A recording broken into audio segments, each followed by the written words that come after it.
নমস্কার, সনাতন ধর্মকথা চ্যানেলে আপনাদের সবাইকে স্বাগত। আজ ফাল্গুন মাসের 12 তারিখ বুধবার, শুক্লপক্ষের অষ্টমী তিথি। মহাভারতের আদি পর্বের 229তম অধ্যায়ে মহর্ষি মন্দপালের উপাখ্যান পর্ব শুরু করব। নারায়ণং নমস্কৃত্য নরং চৈব নরোত্তমং দেবীং সরস্বতীং ব্যাসাং ততো জয়মুদীরয়েৎ। কৃষ্ণ এবং অর্জুন খাণ্ডবরণে সকল জীবজন্তুদের প্রাণ হরণ করলেন।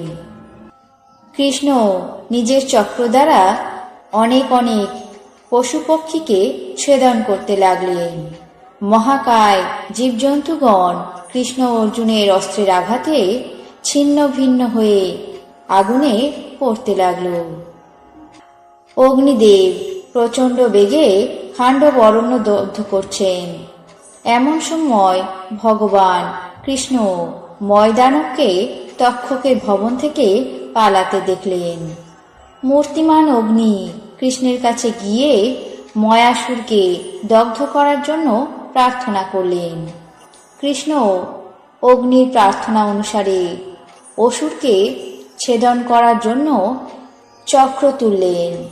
ময়দানব তাই দেখে অত্যন্ত ভীত হয়ে রক্ষা করুন রক্ষা করুন বলে অর্জুনের সামনে গমন করতে লাগল।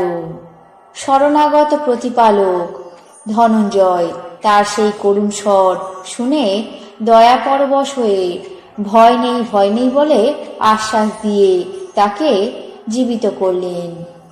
অর্জুন এইভাবে অভয়দান করাতে ভগবান কৃষ্ণ তাকে বধ করবার ইচ্ছা পরিত্যাগ করলেন। অগ্নিদেবও তাকে দগ্ধ করলেন না।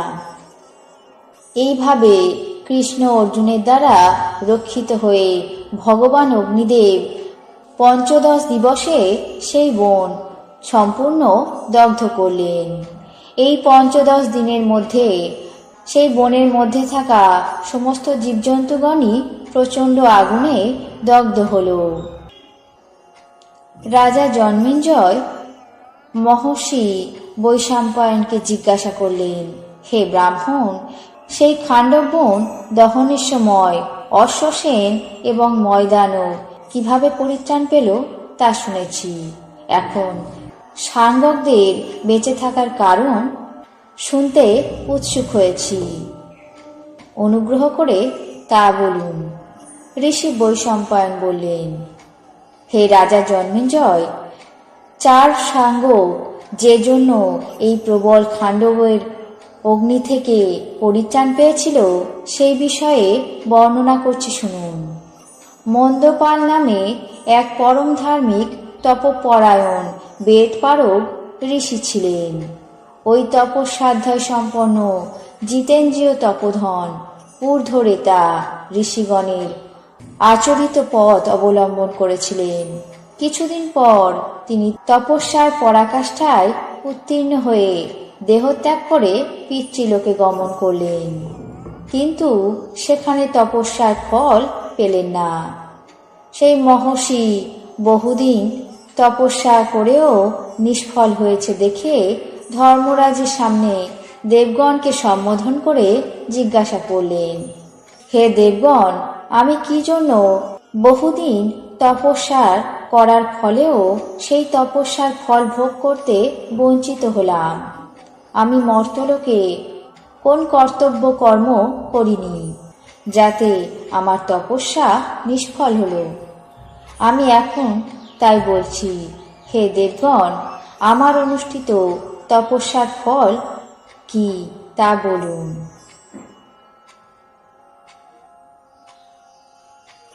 আজ মহাভারতের আদি পর্বের 229তম অধ্যায়ে মহর্ষি মন্দপালের উপাখ্যান পর্ব এখানেই শেষ করছি।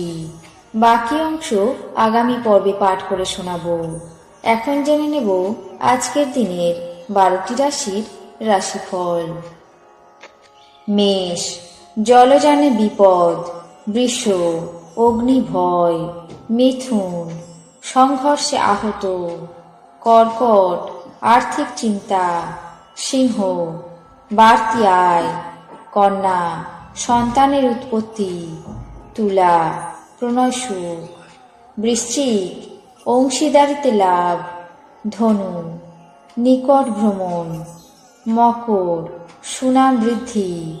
কুম্ভ, শিরপীড়া। মীন, অপমানিত।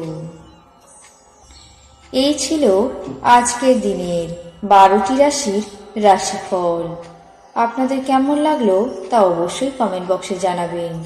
চ্যানেলটিকে সাবস্ক্রাইব করবেন, লাইক করবেন, শেয়ার করবেন। ধন্যবাদ।